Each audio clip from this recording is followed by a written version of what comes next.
Hey guys, Jeff Francoeur here. Thanks for listening to our content, and please like and subscribe.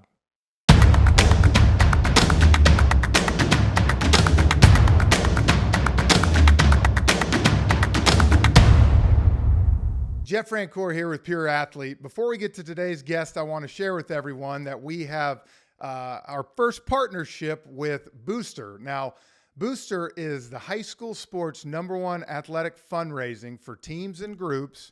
And their owner and CEO is a good buddy of mine. Go to church with him and a great guy. And instead of me telling you what it is, I'm going to bring him on. So Chris Carneal, thanks for joining us. Jeff, thanks so much. So excited to sponsor Pure Athlete. Love your message, love your vision, love the heart and the values behind it. I'm a former college athlete. I'm a coach of my boys and my daughters as well, basketball and baseball. And our company I started 20 years ago, we work with schools, K through 12, and we serve them by raising funds. The past 20 years, we've raised schools, teams, and groups over $600 million, and we want to continue to serve more schools. So if you're interested in hearing how we can come to your sports team, your school, or your group, choosebooster.com. Again, go to choosebooster.com. Chris, thanks for being a part of this. A big supporter of youth athletics, high school athletics, and we're looking forward to a good partnership with you, man. Absolutely. Love what you guys are doing. Look forward to serving and helping schools raise funds. Welcome back to Pure Athlete. I'm Jeff Francoeur, of course, with Britt Lee and Brad Williams. Brad Williams has a new sweatshirt on today, so thank you for not wearing the same shirt. First time for everything. For the 100th time, but we're so excited. 11 straight episodes with a 3/4 zip. I decided to break it for David Pollack today. Oh, good. Well, exactly. I'm excited to introduce our guest today. I've known him a long time, played against him in high school, but obviously he went on to the University of Georgia, was an All-American, first-round draft pick, and a friend of mine growing up, David Pollack. Thanks for joining us today, man. Appreciate you guys having me, and I love what you guys are doing on this platform, and I'm very passionate about the same thing, so this is pretty awesome what you guys are doing. Oh, thanks, man. Well, everybody kind of knows, I think, for the most part, what you've been doing, but kind of fill us in on what the plans are now that the off-season's hit for you. It's amazing. I get to be super busy, and I love that part of it. And I think my wife enjoys me being gone a little bit too during certain parts of the year and having like a season. So I'm really busy during the fall, and I coach high school football now too. So that made it even more busy.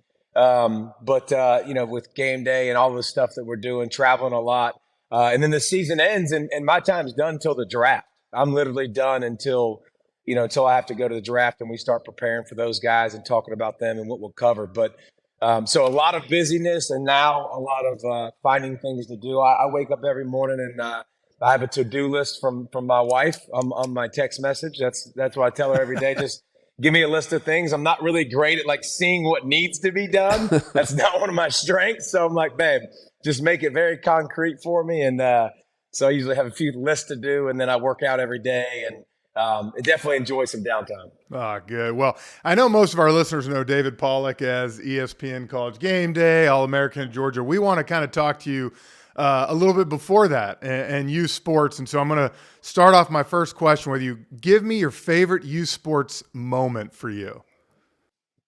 Oof. Oh, man. My dad did an awesome thing every year. My dad was my coach growing up. We made highlight tapes every year after the season was over, and we would always get together, and we had awesome music behind it and put those highlight tapes together and would watch them. And I still have them. And my son actually watched them a couple of years ago at Christmas and laughed his head off how old we're getting and stuff. But I think it was my dad. I think it was, doing sport with my dad, him being my coach.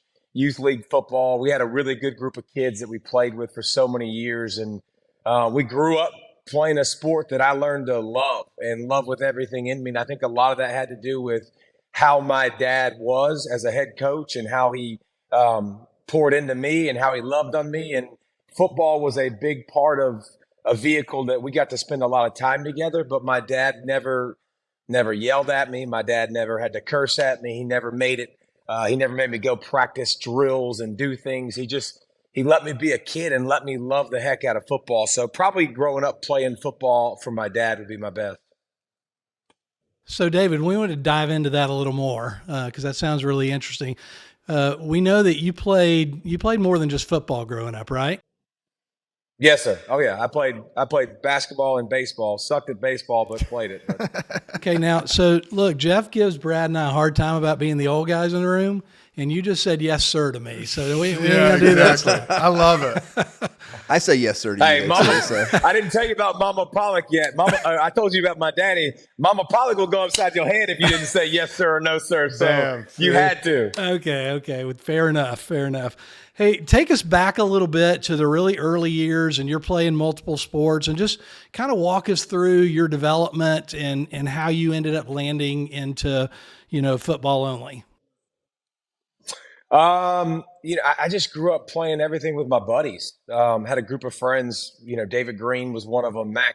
Max Miller was one of them. A lot of guys that you probably never heard of, but they were just great friends. And we went from football to basketball, and we played some AAU basketball together. And I'm not saying we were great, but we just loved to play and hang. And we played rec ball, and then we played, baseball at Lanier Park. And so we kind of just went from one to the next, and we played with all of our buddies and all of our friends, and had a blast. And listen, I had a dream as a kid that I wanted to be an NFL football player, and football was always my favorite because I was always physical. I was always a bigger kid, but I didn't start specializing in sport. I was a freshman in high school. My sophomore year in high school, and a lot of people don't know this, but my sophomore year in high school, I was kind of caught between varsity and JV. And I was a backup on varsity, so I couldn't use my JV quarters and not be a backup on varsity, where I would rotate in just a little bit and play just a tiny bit. And I never forget, I went to my coach after the season, and I was like, "Hey, man, I quit. I don't want to do this crap. This is, football's hard. Like, football's a lot of work to not play." And he was like, "Hey, just." Coach Eddie Shaddix, who's had one of the biggest impacts on my life. And he was like, "Hey, just come and start working out with me after the season," and so we started working out and lifting weights. And I actually hit puberty that off season and just grew a tremendous amount. I grew like 5 or 6 inches and ended up gaining like 60 pounds and just got really big and fast and strong because he kind of loved on me and just told me to come work out, and didn't really make anything else about it. But that's when, even when I played football as a sophomore, I still wrestled.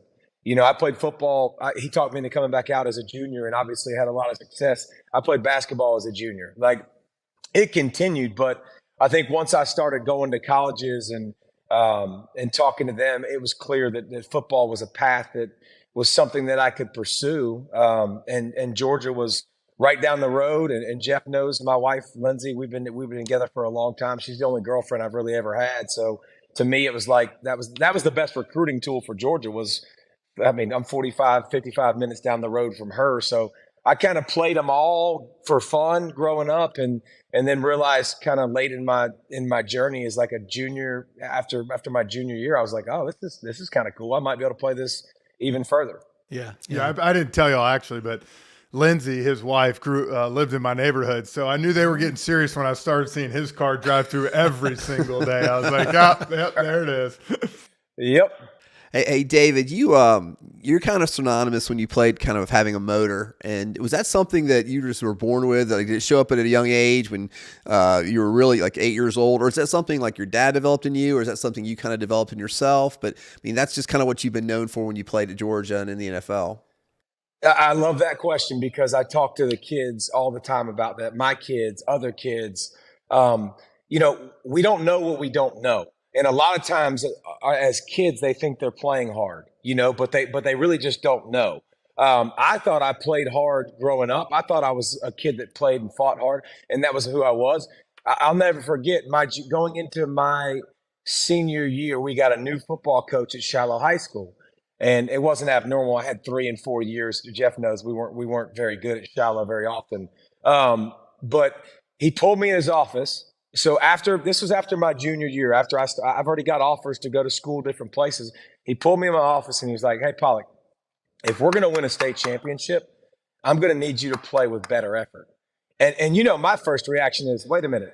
I'm the best player on this team. Like, what are you talking about? Like, I'm the one who's making plays. Like," and he went through a bunch of clips and he put it on the screen. And it was the first time that I looked at it and I was like, dang, he ain't lying. Like I would kind of jog to the football. I kind of, and I'd run towards it a little bit, but I didn't play with, great effort. And I started to train myself that spring. And I'll never forget how hard that spring ball was because I started to practice like a madman. I started to run all over the place, fly to the football. I finished my career like that at Shallow. I got to Georgia.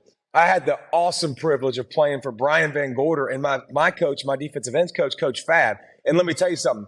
They brought it every day. Every day they were into it. They were on it. They demanded excellence from you. They demanded your best. And it really set, Krieger gave me a foundation for that and taught me what that was. And then Coach Fab and Coach Van Gorder and those guys really took it to the next level with accountability and demanding it and demanding from teammates and what that looked like. So, I mean, I think I always played the game with a passion and a love, but I didn't always give the greatest effort. I thought I was, but until that moment, I didn't really know. We sit here and we talk about, I'm listening to you talk about your parents, your mom and dad. And I think about, my parents, how instrumental they were. Talk to parents for a minute. How can they help their kids along the journey? Because I know your mom and dad obviously were there for you every step of the way. You love them. I mean, this is one of my most passionate topics that I talk to so many people about is like, we have such a diluted view of what sport is. Like, sport is the greatest teacher on the planet. They're going to learn discipline and toughness and teamwork and how to handle winning, how to handle losing. Like, they're going to learn so many great things. But what I see is parents continually getting in the way and screwing it up. And by the way, I've been the dad that done it too. I've screwed it up. My kids are 14 and 12 now. So thank God I've gotten, God's taken me through the phases and I've kind of learned and grown as we've gone along. But like, you are way more likely to turn your kid off than you are to make them great. Like, what our job is as parents is to love them. Our job for parents is to teach them that sport is fun. Do we demand excellence? Yeah, we demand them to play hard. Like, you control. I always tell my kids, I do a couple things with my kids before I'd ever coach them.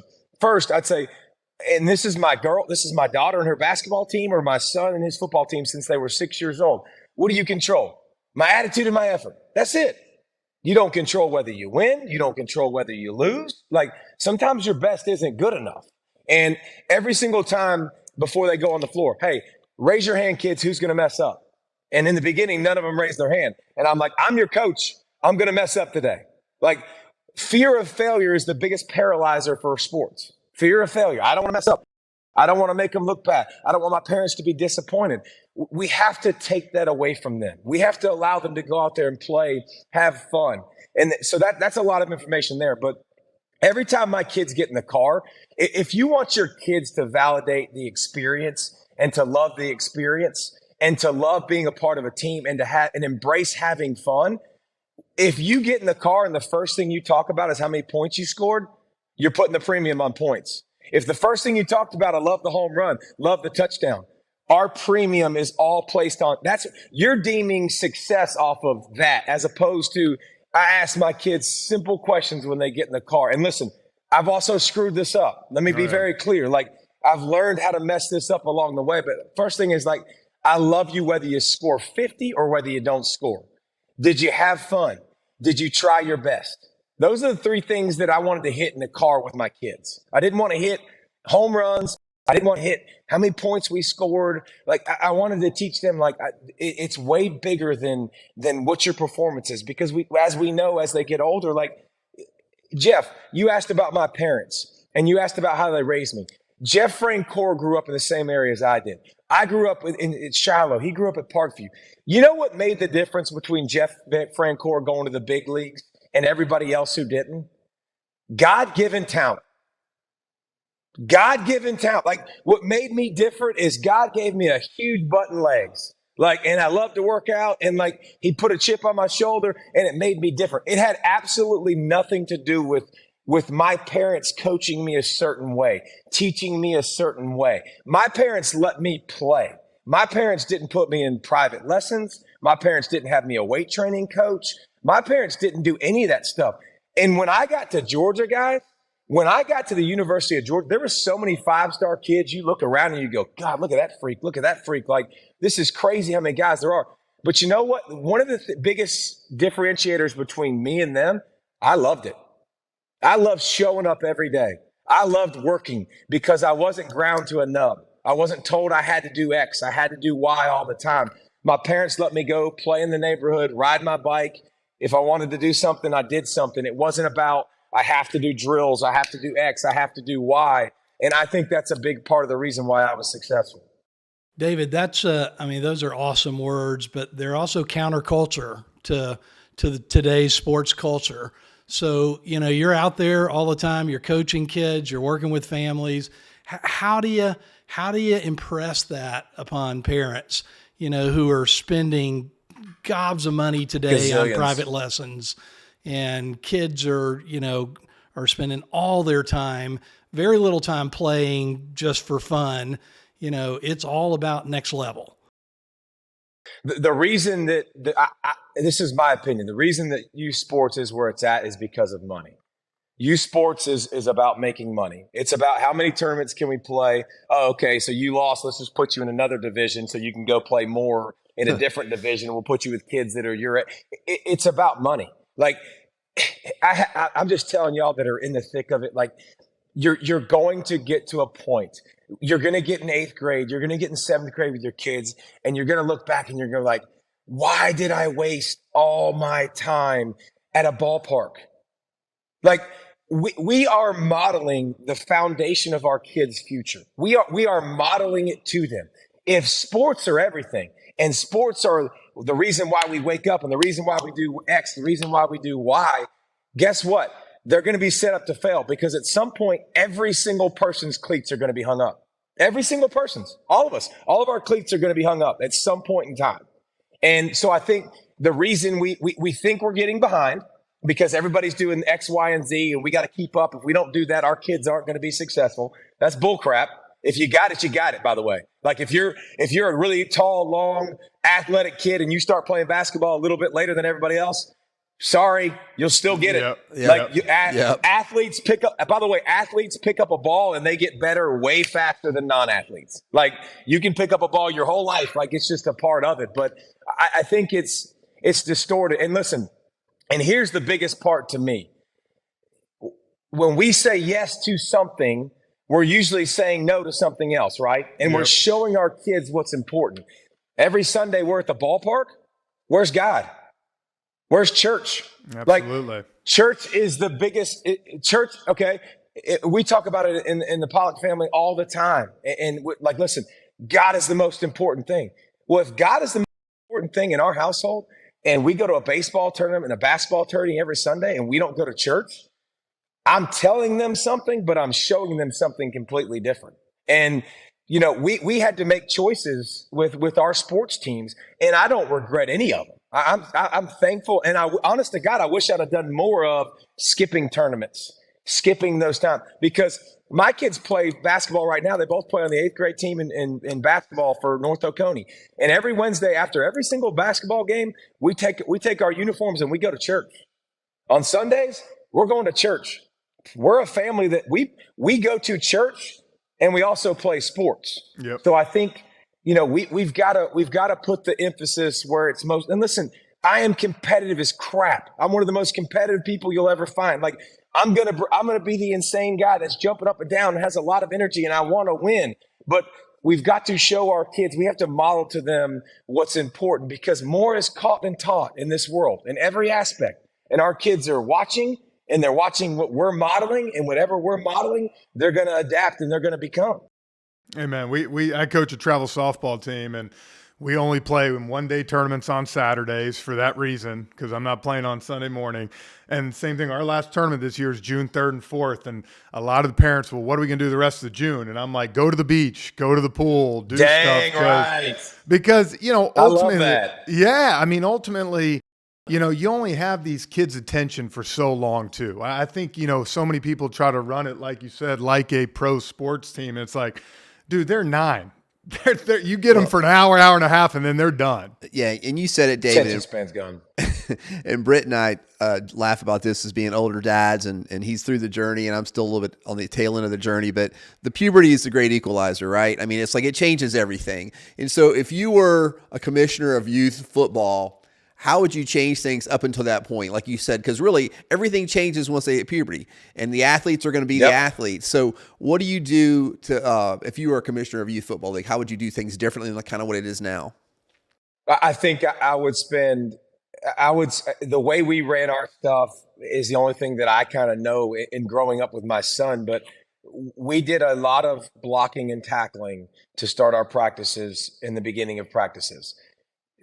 You know what? If you go to a youth league football, most of the time, you know what you're going to see? You're going to see a ton of team. Everybody gets together. 20 kids are standing there picking their nose. And then, 11 kids are running stuff on air or running stuff against another group of people when everybody else is watching. Kids learn by doing individual skills to me. Like we took a lot of our guys and we broke them into 4 or 5 groups and we did individual skills, but we taught them how to block. We taught them how to tackle. We taught them how to tackle correctly. Like we taught them how to pursue the football. I think after we did that initial part, we didn't hit very much. Like I don't need to do a drill where I got a kid 10 yards apart from another kid running at each other and knock the piss out of each other to prove how tough these kids are. Like I'm not worried about that. I think I would structure everything to be very drill centric, like focus on my assignment, what I'm doing, focus on my attitude, focus on my effort, talk to them about those things, on why those things matter.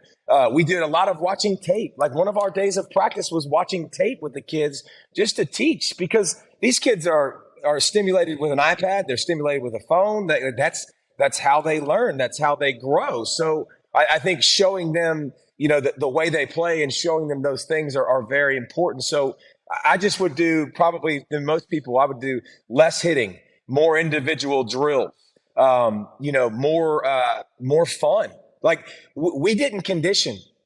We don't condition. I don't condition. Like conditioning sucks. Like get on the line and run gassers. Like why am I going to do that with youth league teams? Like to me, that is the dumbest thing in the history of the world. Again, that's just my thought process. I'd rather go practice and work on a skill or a craft that we're trying to get better at, not put them on a line and see how much they want to run, because that's a blast. Jeff, really quick to cover your point. I absolutely love what you said about summers.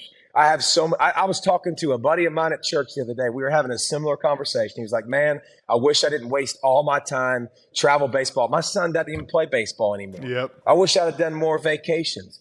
Summers for vacation. And guess what? I'm a dad of a kid that's in 9th grade. I'm a football coach at the high school. In the summertime, they're required to be there. Like they're not required. It's optional, but you know how that works. It's optional, but if you don't come, like you're behind other.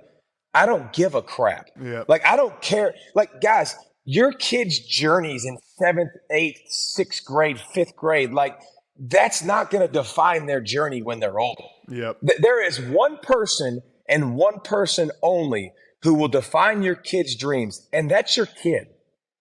Like, does he or she want to work and get better when they get older? You can't give that to them. You can drill them to death. You can make them do X. You can make them do Y. You can teach them to do all these different things. But when they get older, they're going to decide whether they want to be great or not. Only they can decide that. You can't decide that for. And it took me a while to decide. And I had to have a lot of conversations with God and my wife, and I'm just like, dude, why do I care so much? Like, why? If he doesn't care, why do I care so much? Like his journey. I had to remind myself of that. And some of y'all probably might have to do that too, and that's okay. But just keep reminding yourself, like, this is his journey, and I want him to play physical, and I want him to play tough, and I want him to do this. And I just told y'all, I didn't get it till my junior year of high school. Yeah. So I'm going to expect a 6-year-old to get it, like an 8-year-old to get it. Like it's amazing the amount that we think they should do or think they should be able to comprehend when we couldn't do it either. It's crazy. Yeah. I've good stuff. I've told them before, my kids go to Buford, and I took over all pro dads, and Smoltzy, John Smoltz, came and spoke about a month ago, and I love what he said. He said, I know y'all know this, but if your passion is greater than your kid's passion for what they're doing, it's not going to end well. And it's so true, and I think about it now, like you talked about with your son. Yeah, you get to 9th grade, 10th grade. Now, yeah, you're going to be lifting, you're going to do things, but at 8, 9 years old, man, kids in June and July, let them have fun, let them be kids, because then to me, there's a better chance of, like you said, now your kid's in 9th grade. He wants to do that stuff. He's able to do it and he understands. He didn't understand at 10 years old. See, that's a great thing. So here's the thing, Jeff, that I love about that. How about instead of being a parent that goes, you need to do this, you need to do that. One of the greatest things I ever did with my son, and I recommend every parent to do this with their child that plays any sport. One of the greatest things I did with him that taught me a lot was I sat him down a couple years ago. He was probably 12. And I said, Napster, that's his nickname. Nicholas is his name. I said, buddy, what are your goals? What are your dreams? And he's like, so we started to go through his goals, his dreams. Okay. He goes, I want to play in the NBA. So, okay. I said, and I'm not going to be a dream killer, but I was like, okay. I said, what do you think? Our kids need our direction. What do you think you have to be able to do to play in the NBA? He was like, I need to shoot. I need to be able to shoot the basketball. I need to be able to do X, Y, and Z. Okay. I said, again, I'm trying to help him formulate his own thoughts, his own ideas. And he was like, I'm going to shoot 200 shots a day every day. And I was like, that's awesome. I'm so glad you want to do that. Do you think you got to do it every day of the week, buddy? Like, I don't think you have to do that 7 days out of the week. Like I said, I think you could cut that back to, if you did that 3 days out of the week. Like 3 days out of the week is really, really good. And so what are your goals? What are your dreams? Okay. Now, when I talk to Nicholas about something and he says, I want to do X, I want to do Y, I want to do Z. This is part of his journey. I'm like, all right, buddy. Accountability is walking beside you and helping you, hold you to a standard, hold you to what you're trying to accomplish. I said, buddy, I'll be your accountability partner, but I'm not going to be your driving force. I'm not going to be the reason you do it, but I said, I can be part of the reason that holds you accountable. And so when I say to Nicholas, hey, buddy, did you go shoot? That's all I say. I don't have to say anything else to him. Did you go shoot? Next thing I know, he might be in the gym shooting. Or he might be at the kitchen table sitting there eating. But it's his journey. I'm trying to help him and provide him. And I'm trying to show him what hard work looks like. But you are 100% right. There is absolutely a place and a time to grind. It's just not when you're 6, 7, 8, 9, 10, 11, 12. Like when you're a younger kid, learn the fundamentals. Sure. Learn how to play. Have a blast. Do all those things. Don't be tied down where I have to do this every weekend. You get in 8th grade, you get in 9th grade, you're absolutely going to have to start lifting weights. You're going to have to start doing X, start doing Y. And guess what? Jeff, you were around all those guys, and that's when it gets to the point where a lot of people are like, all right, this ain't for me. Yep. Yeah, I mean, you see it quick, out. like, this is too much of a grind. But yep. but I think it's important for them. Like when we make it their purpose, their goals, their dreams, and I'm just a part of helping you reach that, or I'm just an accountability partner. It's not on me to drive that thing. You'll be surprised. They take more ownership of their own journey. Hey, David, I want to shift gears for a second. One of the things we talk about a lot in here is overcoming adversity and what sports teaches you about overcoming adversity. And let's kind of fast forward to your pro career, because your dream of playing in the NFL you accomplished, but it was obviously cut short with a pretty severe injury. Can you just kind of talk about how you processed that? And, and what led to your decision to hang it up. And I know your faith is a huge part of your story. So can you just kind of talk a little bit about that? When I was 6 years old and I told my parents and I told all my friends and everybody growing up, I wanted to play in the NFL. I wanted to play in the NFL. And I got a lot of those cute little pats on the head and like, yeah, go, that's a cute dream. Everybody wants to do that. Those deals. And I worked hard. And like I talked about my parents, I had fun growing up. And then I went to college and, I started to see that could become a reality, and it was it was awesome. It was the coolest thing ever. And to hear my name drafted in the first round, and that was my goal, my dream. And then, you start working, and I changed positions when I got from the NFL. I went from defensive line to linebacker, and it was a lot of growing and learning my position. And in my second year, I'm like, dude, it's time to take over. Like, it's time to go and, really be successful. I know the playbook. I know the ins and outs. Now I want to go really, really do well. And then my second play of my second game, it was a freak play. It was a draw play. So as a linebacker, I kicked back a couple steps, and I come. And one of my goals my second year was to really be more physical, because I always played on the line of scrimmage. I didn't open tackle well. And so I was trying to get better at that. And so I came up and I hit Reuben Dromes, and I hit him really hard.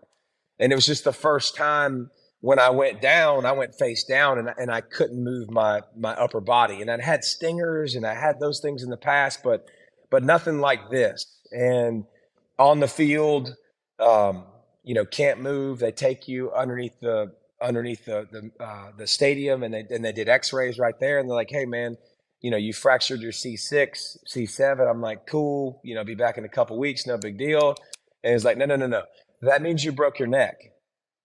And I was like, ooh, can we stick to the fractured C6, C7? That sounds a lot better than a broken neck. But it was a culmination of everything coming together now, because you got your dreams coming together now and your nightmare come together. And they put me in the ambulance, and I'll never forget tears just flooding down. It makes me want to cry now. Tears flooding down in the back of the ambulance with my wife, and knowing that a lifelong dream, something that I had always wanted to pursue and always wanted to go accomplish, I had a good idea that it could be over. And went to the hospital, and then within, I started to get feeling back. Within a couple days, they got me in the Halo brace, that comes all the way down, and that was for 4 months. And it was then when I really started to adopt a new mindset, because what I had been and what I had always wanted to do was starting to change. And now, like the Bible says, be still and know that I am God. And I didn't do that.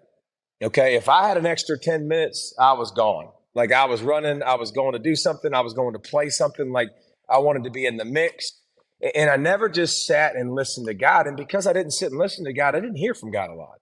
And so it was an unbelievable time in my life where I had about a 2-year period where I had to sit and be still, and I had to listen to God. And I had an awesome opportunity to read my Bible more, and to think about things that I've never thought about, and to hear from God. And it ended up birthing my next step in life. And I didn't know that at the time, but it led to ESPN and doing College Gameday, because I'll never forget, I'm sitting there watching, this was 2006, 2007. I'm watching LSU and Georgia fight it out to who's going to be the representation for the national championship. And I'm like, what the heck is this Herb Street guy talking about? Like, you have to win your conference championship. Shut up. Like, they're a better team, blah, blah, blah. And it actually, I called my agent. I was like, hey, if I can't do, if I can't do football anymore, I'd love to do, the broadcasting stuff. I think I check a lot of the boxes. I'm opinionated. I'm loudmouth. I'm arrogant. Like, I think there's a lot of these things. I'm a know-it-all. Like, I love football. So I think there was a lot of boxes that I checked, but it's the best thing that has ever happened to me. Breaking my neck is by far the greatest thing that ever happened to me, because it slowed me down. It put things in perspective in my life. It made me a way better husband. It made me a way better father. Like, there is not one single thing that happened with my neck that didn't lead me to more, that didn't teach me more discipline, that didn't teach me more, that didn't make me learn from all the things that happened, that helped me grow as a man big time, who was in my life for the right reasons. And so it was a challenge. It was a hurdle, just like all of us have. But just like all of us, when we face those things, man, we come out the better side better. There's always something in there that God is going to allow us to get tested. There are going to be things in our lives that are going to come that he's going to allow us to be tested. But here's the thing. When we pass the test, we go on. We don't have to take the same test again. And I think God had to slow your boy down, and he had to say, stop, be still, listen to me, learn, This is what I want from you. And I can tell you without a shadow of a doubt, like the way I handled people as a quote unquote football player, celebrity, whatever, I wish I'd have done a better job. I got an opportunity again now with what I do to be in the spotlight. Are you going to do better? Are you going to glorify me more? Are you going to show people more, you're going to show people more kindness? So I think it all went full circle, but it was a tough day that turned into a great day. Thanks for sharing. Yeah. Appreciate that. Flipping it just a little bit, you talk about kids and your son lifting, doing that. What's your whole feeling for parents out there that are wondering, like, about what age they should let their kids play football, or when should they start lifting weights? Because, look, there's 1,000 different things thrown away, but what would you have to say about that? Yeah, I think it's a great question, and I think it's a great topic for parents. Like, listen, I am a firm believer until they hit puberty. In my household, until they hit puberty, I'm not really about too much of the weights. You can do all the body weight stuff you want. Like, you can do squats. Like in our household, it was very much like I loved video games. My son loves video games. I don't have a problem with video games. It's a part of life like that I really loved and enjoyed. But if you're going to be if you're going to be someone who's going to go sit on a video game for an hour and do that, well, then you're going to have to earn that time. So in our house, push-ups and sit-ups, like body weight squats, that was part of earning your video game time is what we did. Like if you're going to be lazy, which video games is lazy, and Daddy plays still. I'm lazy as well too. Love that idea, man. That's good. I'm like, you got to earn it. You got to earn your time. So give me, you start off 10 push-ups, 10 sit-ups, 10 squats. Like, okay, they got something out of it. I'm a big believer. Like, my son is very tall and very long. And so, like, I just don't, he's in 8th grade. He's hit puberty now. So we lift a lot more weights. I'm not a big believer in lifting heavy weights. Like, yeah. I'm a much bigger believer in, can he put his butt almost to the ground and get a lot of range of motion? So whereas most 8th graders who are 6 feet tall and 165 pounds might be lifting a lot of heavy weight, like, he'll hold a 20-pound medicine ball and put his butt down on another medicine ball that is just getting full range of motion. So I think that weight training is an amazing equalizer. It's a game changer. I think it should be done, but I don't think it maxing out at age 13, 14 for me, I'm not real excited about, because there's a big technique and a form to weight training. And you can do so much of that with body weight. You can do so much of that with push-ups until they grow into their joints and their ligaments and their muscles get a little bit stronger. But again, body weight for days, I'm just not really about the lifting component until you hit puberty. What about nutrition, David? You've obviously are passionate about your nutrition. When did that start, and kind of what kind of caused you to really put that as a priority in your life? So when I decided to stay for my senior year at Georgia, I was projected my junior year to be a first-round pick. I'm like, all right, where's your edge? Where are you going to get better if you stay? And I know you want to win a championship, and I did, and when we didn't, we just won back-to-back, though. That's pretty fun. But I wanted to win a championship, but I'm like, how are you going to get different? So I took a nutrition course. I met with a nutritionist. I started to completely change my diet to the point where I was 292 after my junior year. When spring ball came around, when the NFL came around in spring to Georgia, I was 245. Wow. Like, it was again, if you know me, I'm an all in or all out person. So that's why Davey doesn't drink alcohol. That's why Davey doesn't gamble, because I'm not really good at I'm not good at the little bit. It's not one of my gifts. So that's why I haven't had a sweet in a long time, because one sweet turns to 10 for me. So I just got to know myself. So I went all in, stop drinking calories, stopped eating sugar, stopped eating a lot of carbs, and my weight dropped substantially. So that kind of got my journey going, was staying. And then over the years, you continue to learn and grow, because at that time it was like, go fat free, and then everything's got all the sugar in it. Now it's like, no, go sugar free, take the fat. So, nutrition and our education is always learning and growing and developing. So I'm still, learning in the journey along the way with all that stuff. But it's a big priority for me. Like, it's a big priority for our family. We take a lot of pride in, like my baby girl's 12 and she hadn't had a sweet in 2+ years. And a lot of people look at that like it's crazy. And I'm like, listen, baby, like you can, at your age, it's okay if you have a sweet. It's not going to be the end of the world. Daddy doesn't do it. And I made this mistake, by the way, a couple of years ago. I was just like, I don't do it because I don't want to waste what I did in the gym. I was like, when you get a little bit older, it doesn't work that way. You can't outwork a bad diet. And so she was like, well, I don't want to waste my time either. And I was like, oh crap, I screwed that one up because I put that in her head. And now she won't eat sweets. Can I take her food, her candy for Halloween next year then? Yes. And again, okay, Jeff, another example. In our house growing up, you go get all the candy you want. At the end of the night of Halloween, Nicholas, Leah, we got you. Lindsay would get an awesome present for him, an awesome present for her.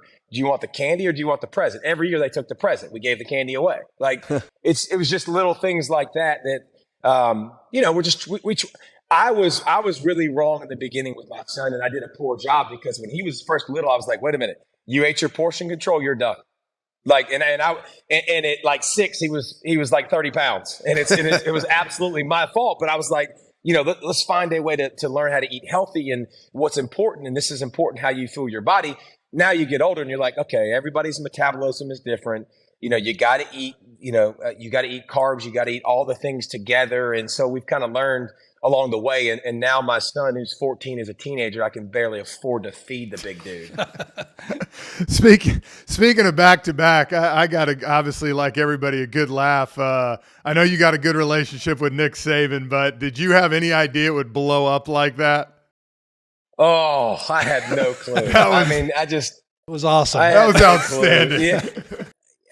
Listen, and this is what I told Nick too. Like, because I after it all got all the attention and the slow motions and the zoom ins and all that stuff, I texted Nick and I was like, hey, can I talk to you tonight? And I called him and talked to him, and I just said I didn't apologize because I didn't have anything to. I said, listen, I treated you as an analyst. Yeah. I didn't think about Alabama. That's not what I was thinking about. I was thinking, we first of all, the game was already over. It was like 38-7 at the half, so everybody knew it was over. And then we talked about Georgia and Stetson's legacy, and it just transitioned to the next step. And I didn't think about it at all. I wasn't trying to be, disrespectful, but it was true. It's kind of where college football is at now. But I never thought I never thought twice about it. And then all of a sudden, good Lord, I don't know that I've ever gotten that much like text and traffic and stuff about that night. So it was crazy. Well, the dog nation loved it. Yeah, exactly. Well, finishing up here, man, we got a couple last questions for you before we let you go. But, what is your best advice for young athletes?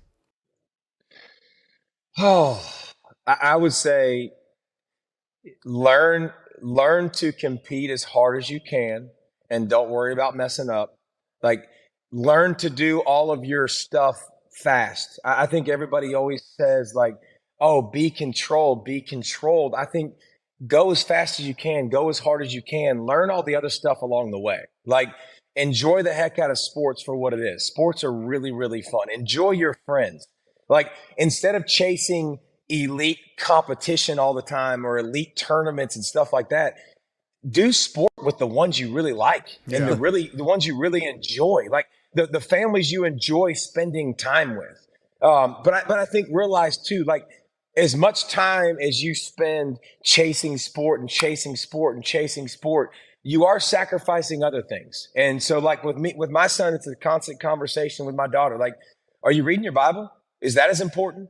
Are you doing your devotionals? Are you praying? Like, is that important to you? Because that stuff is going to last a lot longer than sport is. So I think it's okay to have perspective. It's okay to have hobbies outside of sports. It's okay to like other things. And my daughter loves musical theater. It's awesome. It's cool. Like, it's okay to do multiple sports. Yeah. Like, it's not going to make you worse in the long run if you choose not to play, or if you choose to just, I think it's counterintuitive. I actually think it'll hurt you more long term if you just focus on one movement, one sport the whole time, when you can play them all, have fun with all your friends, and it trains your body to move a different way, a different direction, to think a different way, to get you out of the monotony of doing the same thing over and over and over again. So that's kind of the things I would give to them.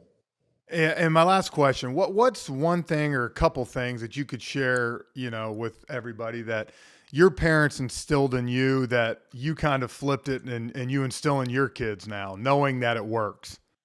I think I didn't realize it, man. I would have told you all the time growing up and until my 30s. I would have told you like I'm just like my mom, and I'm nothing like my dad. And the older I got, the more I realized that I'm more like my dad. And my dad just loved on me.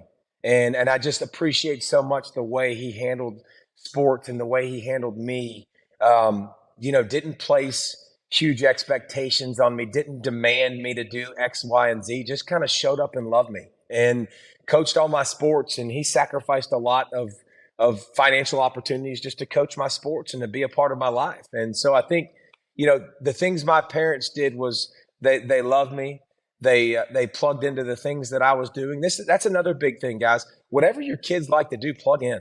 I don't care what it is. I don't care if you don't like the band and they're in the band, dude, that's what they do. Like I've tried to play video games a million times, and I have with my kids, because if they want to play them, I want to be in their life in every way, shape, or form. Like, where can I plug in and meet them and get more of a relationship with them, more of a bond with them? When you're a parent, you can do a really awesome job of creating things in your family that your kids never forget. Create those legacies, create those trips where you go on things and you see different things that they'll never forget. Play board games together, play different games that they'll always remember. Play a board game of whatever you like to play the most, and tell them to go dress up in a costume, and you come play a game. Like, do things with them that they will remember for forever. Like, create those fun moments, those fun memories. And listen, here's one thing too. There is a big difference between being a parent that is, and I don't want to get this confused and lost in what we've talked about along the way. I tell my kids all the time, if you want to go play, I'm in. 100%. I'm in. Like, so don't get it twisted. I'm not saying don't show up, don't play with your kids, but I'm just saying, when you go play with your kids, how about you not coach them the whole time? Guilty. Like, Nicholas looked at me, it was probably a couple months ago, and we went in the gym, and, it's fun because he's kind of made that turn where he wants my opinion. And it's interesting because as a seventh grader, it was a good study for me because I didn't coach Nicholas for the first time in basketball. And he goes, I go, buddy, I'm not saying a word because I'm not your coach anymore. I said, if you want any kind of advice from me or feedback, all you got to do is ask, and I'll give it to you. He asked me one time, a whole basketball season, what I thought. I thought it was some really, really good perspective for daddy. Like, just shut your mouth, stay out of the way. And it really cool. 8th grade now. Like, he asked me all the time, like, what did you think? What should I have done? What can I do? Because he's starting to embrace this journey, and he's starting to take ownership of it, which is really cool as a dad to see. But back to the story, when we went to the gym, I was helping him. He was like, Dad, I just want to shoot. And I was like, all right, shut your mouth. Don't worry about anything else. Just come out here, enjoy this moment, throw him the ball, rebound for him, talk about something that's going on in his life, and kind of find that opportunity, that balance. Man, I know I speak for all of us when I say, thanks for joining us, but thanks for the role model you are and the things you do, obviously, in youth sports and just being you. So we appreciate you coming on, man. Thanks so much. Thanks so much, David. David. For having me. And again, this comes from a lot of screw ups, a long line of all of us messing it up with my kids and figuring out along the way. So just love them, man. Love them, support them, and don't try to make them anything that you think they need to be. Just let them enjoy the heck out of it, and what will be will be. Thanks for joining us, man. See you, dudes. Thanks, David. See you, bud. Hey, guys, Jeff Francoeur here. Thanks for checking out Pure Athlete, and subscribe to our channel on Apple, Spotify, or wherever you go to listen to our podcast.